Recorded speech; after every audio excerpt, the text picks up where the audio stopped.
12 pessoas morreram por afogamento ou em deslizamentos de terra provocados pelas fortes chuvas na região metropolitana de São Paulo. O governo estadual definiu um plano emergencial e de ajuda às vítimas. Segundo a Defesa Civil, o alerta de chuvas para as próximas horas se estende ao litoral norte do estado.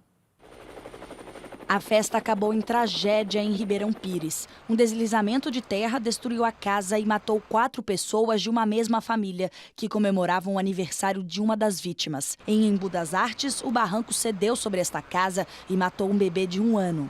A capital paulista e cidades da região do ABC amanheceram sob efeitos da tempestade. Pessoas ilhadas foram resgatadas pelo Corpo de Bombeiros.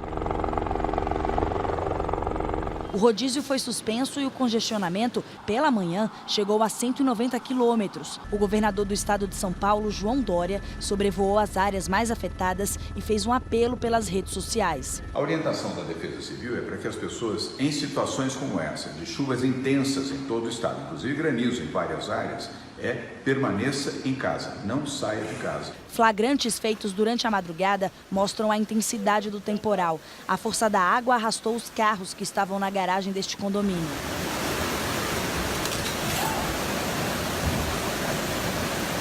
Em São Bernardo do Campo, a enchente também levou carros.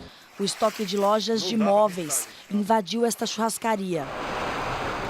Foi decretado estado de calamidade pública no município. O prefeito da capital paulista, Bruno Covas, cancelou a licença e deve reassumir o cargo amanhã. Na coletiva, o prefeito em exercício informou que, em 11 dias de março, já choveu o equivalente a 90% do esperado para o mês todo. A situação que ocorreu ontem à noite, absolutamente imprevisível, extraordinária.